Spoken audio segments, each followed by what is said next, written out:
Hello everyone, and welcome to another episode of the Jewish Women Entrepreneurs and Leaders podcast.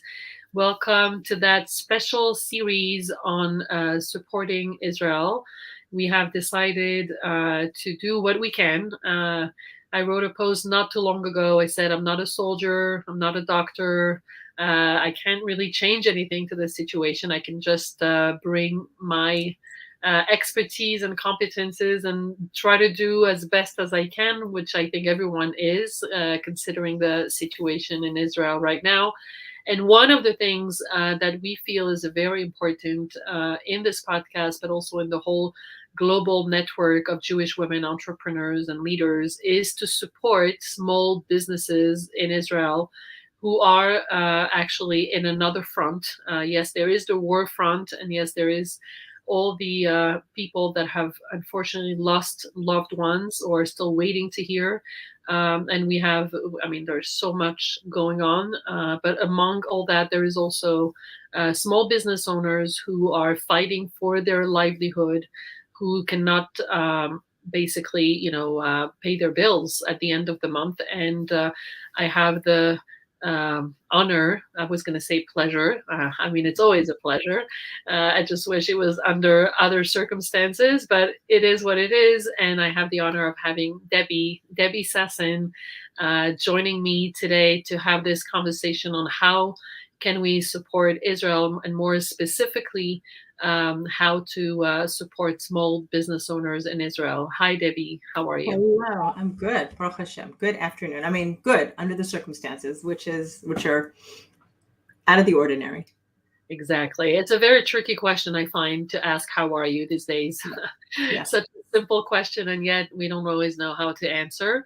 And yet, I feel when we get together to have those conversations, or to just like yesterday, we were in this support meetup, the weekly support meetup that we are organizing, and Debbie has been joining us for the last 2 weeks, and we're going to do that every week as long as we need. And I feel that when we do that, I feel useful. I feel like, okay, we're doing something, as as little as it is, which I have to say, and we spoke about it yesterday also. A lot of entrepreneurs are feeling shame and guilt in either asking for money or promoting their product, and they feel like, how am I going to now ask, to sell my products when people are literally dying, and people are Right. literally suffering losses that are, even not we can't even imagine.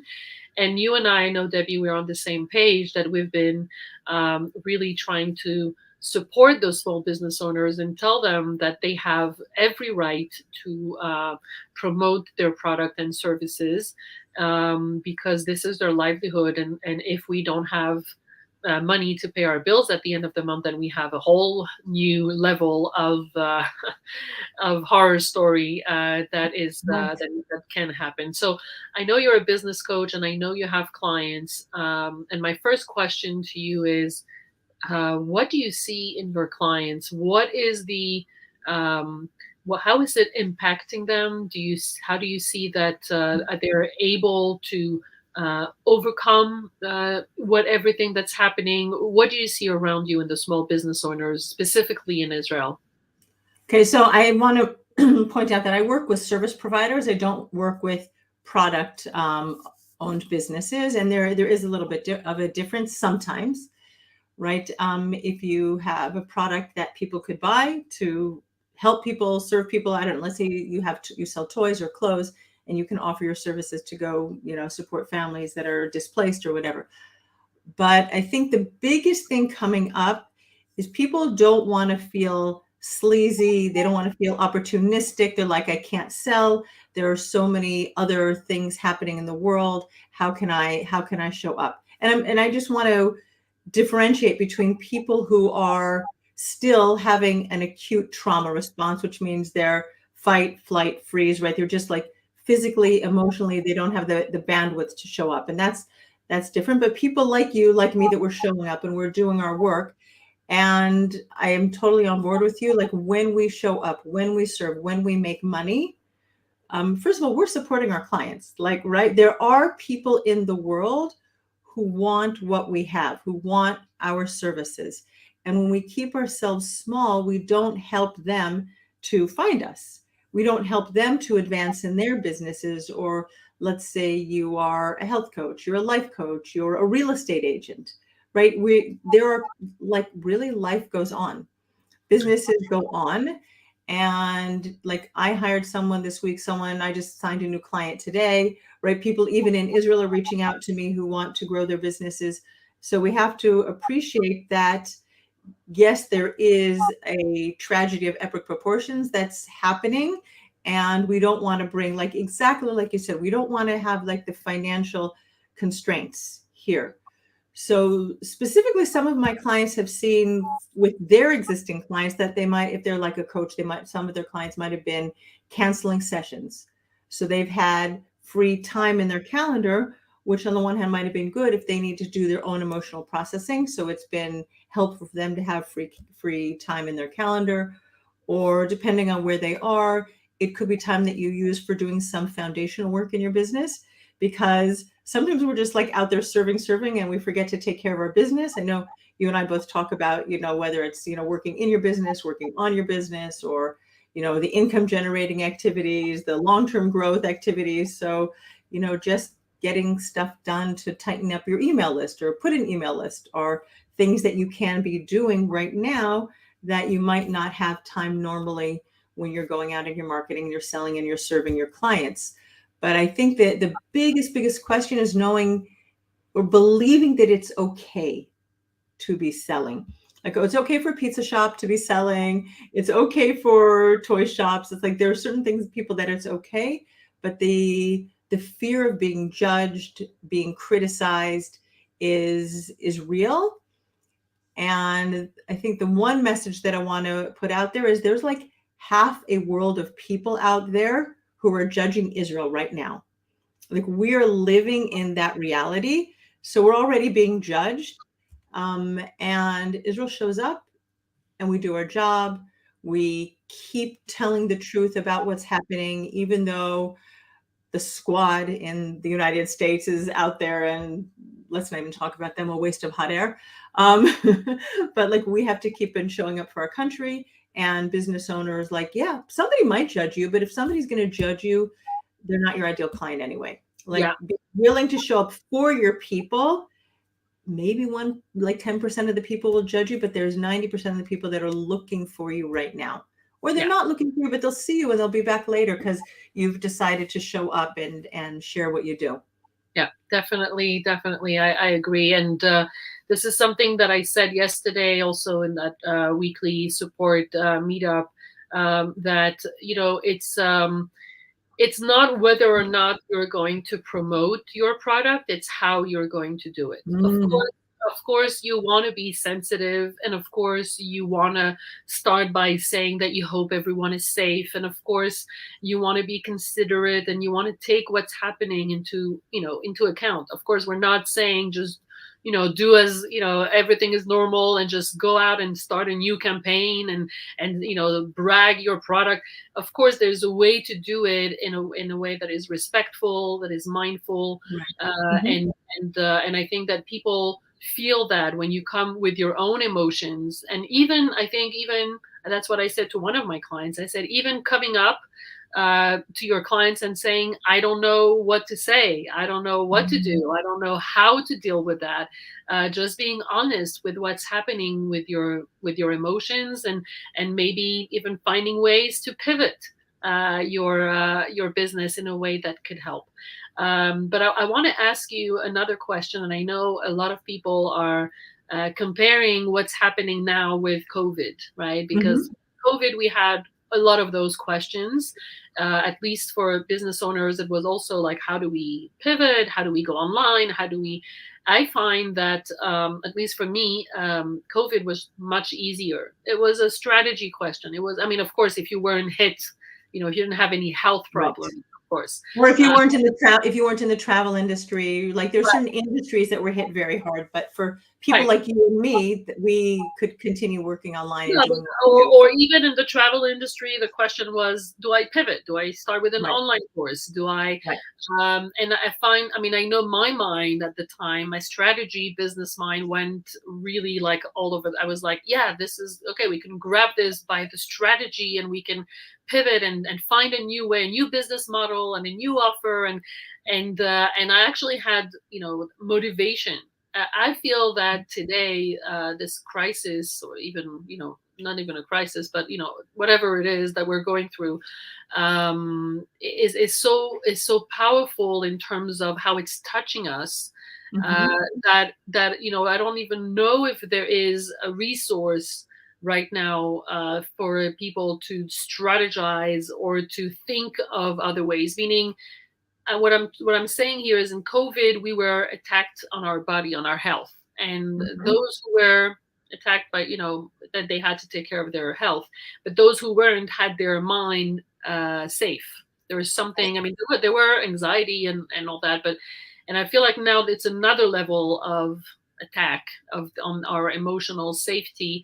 And I've tried to strategize with business owners, saying, let's try to pivot, let's try to, and I find that it's more difficult for people to have that creativity of changing their business model or changing their strategy, Hmm. maybe because it's too soon. I don't know, maybe, or maybe because they're not available for this. But I wanted to ask you if you felt that this was, how different do you feel that this is from COVID, or do you feel that it is similar to what we went through? There are similarities, but I think it is totally different because they, like what you're saying, that emotional safety or physical safety, it's probably both, is very, very different. Right, Right? I mean, and like neither you nor I have little kids at home. So right, also people who have businesses and little kids at home, there might be some similarities in kids going back to learning online, except now, kids, if they're in schools that have safe rooms, that have a mamad, they're back maybe half day. In my community in Beit Shemesh, there are a lot of caravan schools. So right. so then it's a whole problem. But leaving those aside, like my son was here today, has one child in school and one child not in school. So Right. he brought his 2-year-old daughter because she doesn't have a safe place to go. Um, but like what has helped me personally so much in the last week and a half is getting support for my nervous system, Right. right? Being able to feel the really uncomfortable emotions that I'm holding in my body. And many of us, I would actually say, like all of us in the Jewish world, we have been triggered.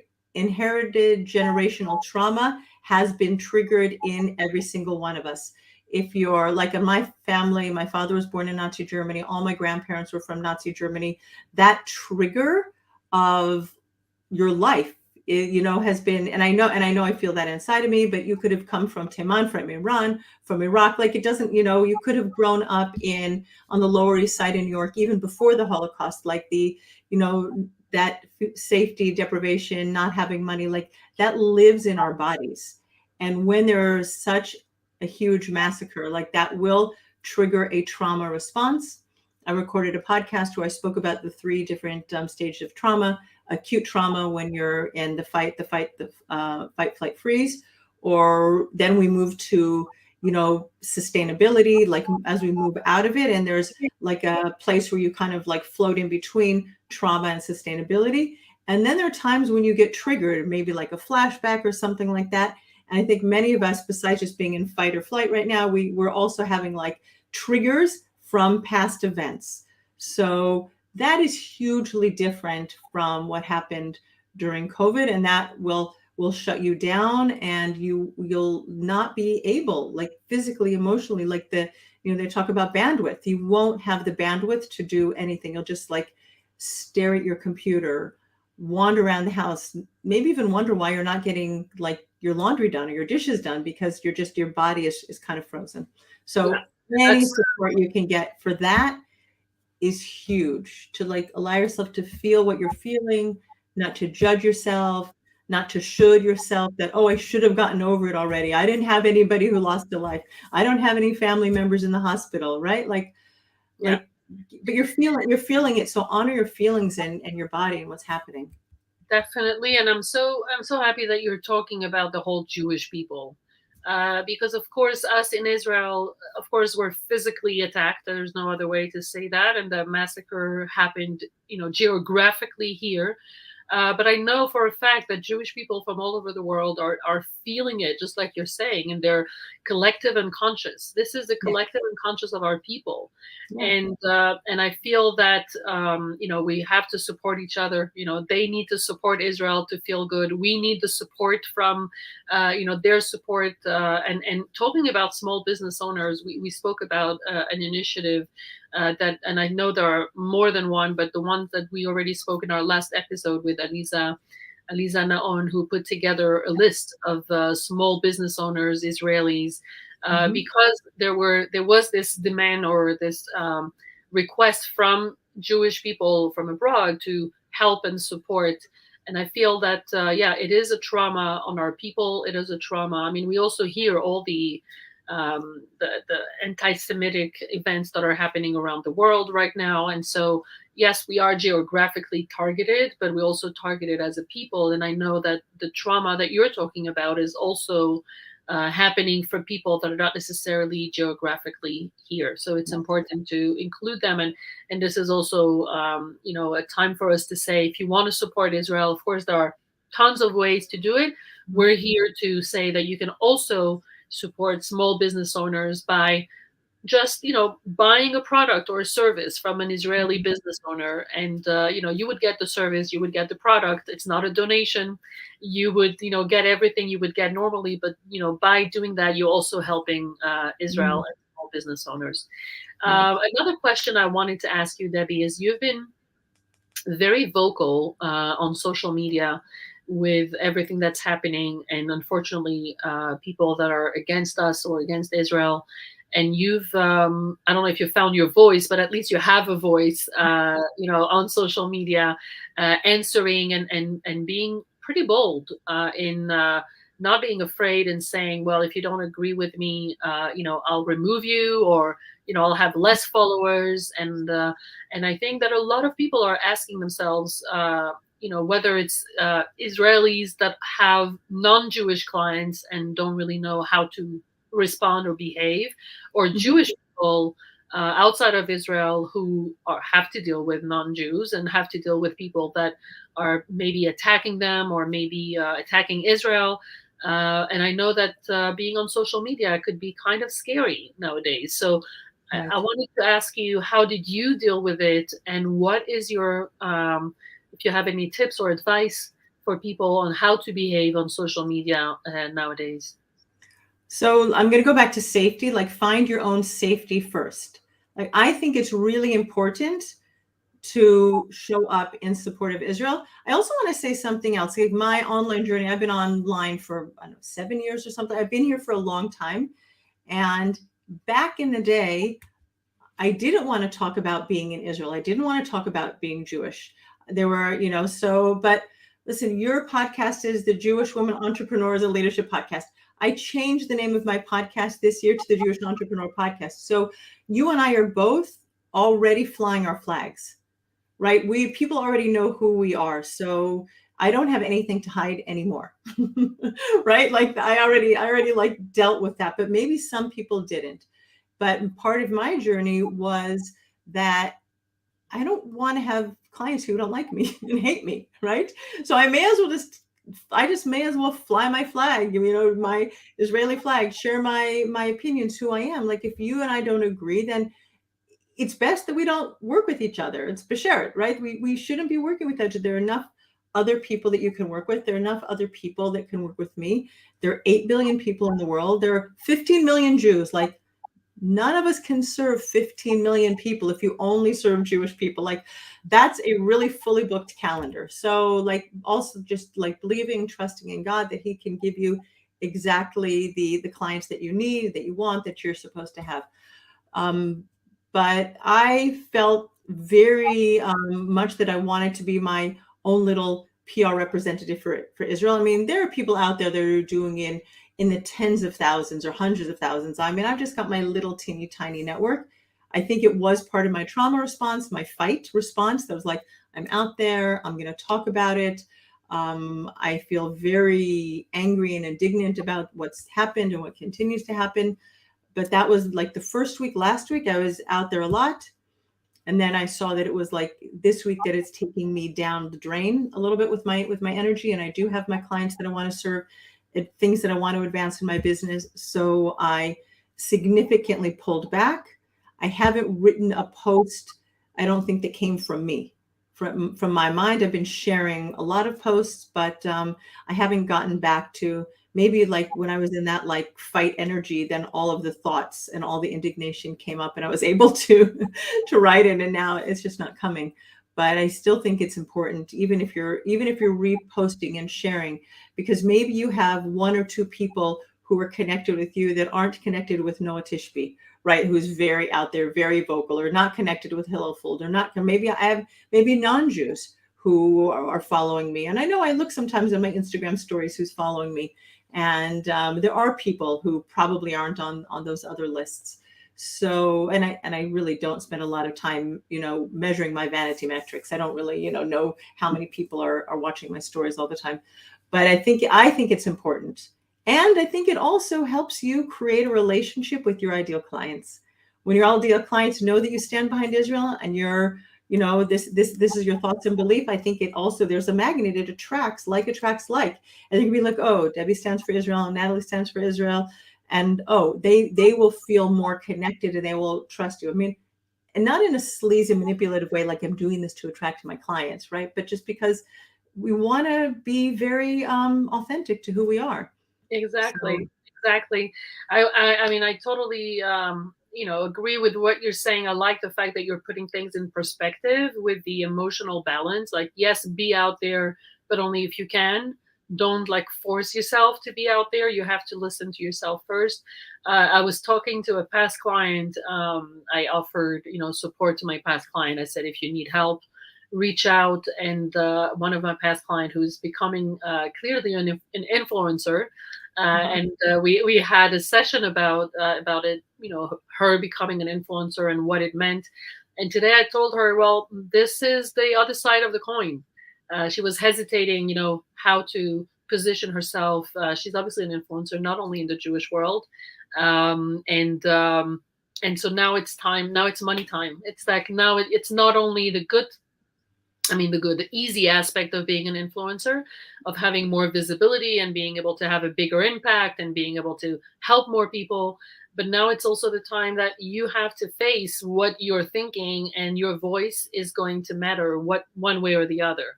And I think that once you have a little visibility, just like you said, like it doesn't have to be, hundreds of thousands, but whatever visibility you have, I think that you have to at some point think between you and yourself, like, what is the message that I want to convey? And the message could even be, I don't know what to say. It could mm, even be that. It could even be, I'm not emotionally ready to share, or I'm struggling with mhm, knowing how to position myself.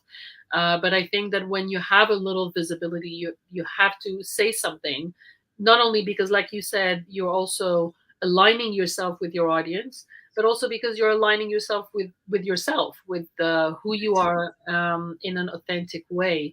And today we know that social media is also an extension of ourselves, right? It's like right. us in a bigger way. So we I can. just want to add, like, there are people whom I followed and unfollowed this past week. People who don't align with my values. We'll just leave it at that. Yes. And then people in my posts I blocked. In the beginning, I would go into my post again. That's why I know it's like a fight response. I would like write back to their post, but then I started using block quite liberally. And I heard something that might be useful for people, which is an algorithm, reality that I didn't think about, which is that if you respond to a comment, you're actually giving it more visibility Mhm. rather than blocking the person, right? So it could be that we have the reflex to go and fight and post in the comment or reply, but that might not be the smart thing to do, because you're just attracting more people to that post. So, Right. so also to think about that. But I really like the balance that you are presenting here, whether it's in how we manage our business or how we show up on social media. It's first taking care of ourselves, first taking care Mhm. of where we are emotionally. And then if we're ready, if we have the bandwidth, like you said, then we're ready to serve our clients. And what you said, which is, and not be afraid or be ashamed or feel guilty if you are promoting your services, and if you're ready. And this is what I try to do, but sometimes, like I said, I find it's a little maybe too early. I don't know. Time will tell. But to start using this to pivot your business, to think like if you're not online, if you don't have services, to start, or if you're not working with abroad, and you're only working with Israel, if you're a small business in Israel, I think that it could be now the time to start thinking on how to pivot towards an online business. I Um, want to add one point. It's actually very interesting because Be'eri, which is one of the kibbutzim that really was attacked. Like I didn't know this, but they do a lot of printing down there, and their printing house is already back to work, right? Envelopes, they're Yeah, pretty. oh, that they do. Okay, I just saw that like they're doing printing, they're back to work. And if they can get back to work, right? Me and my, safe little house, please God, like nobody safe. The missile could fall here, but in Beit Shemesh. But like I get to continue. If they're having so much pride in the fact that they're back to work, like Yes, I don't know, in a certain way that gives me like a green light to go back to work. So yes, that's one thing I want to say. And the second thing is when I talk about feeling safe in doing this work, as you grow in your business, your nervous system expands. Your capacity to serve and be a leader expands. Like again, I said, my journey is I didn't want to tell anybody, I don't know, 7, 8 years ago that I was in Israel. Now I'm flying the flag. So you and I we've expanded both in terms of the people we serve and in terms of how much exposure we feel comfortable. And so there are people who maybe didn't do it yet. And so for them, it's going to be much more triggering. They might like post something and then like run and hide right, or put it up and take it down. So yeah, so creating that emotional safety is also something that you can stretch and expand over time. And so don't go from zero to posting, many posts a day. Like I was posting a lot last week, and I don't have any problem with it. I just felt like I wanted to get other work done. We have 24 hours a day, right? You want to use them wisely. You don't get your time back ever. Like once it's gone, it's gone. Like I like to say, there's always more money, but time is, yeah. it's a limited resource, and we don't even know when our time's up. Exactly. And what you're saying is reminding me, because COVID was actually the time that I made I would say strategic, but also very clear, intuitively clear decision of really focusing on Jewish women entrepreneurs. And so I'm just, again, it might be too soon. We are still in the middle. We're not, post war.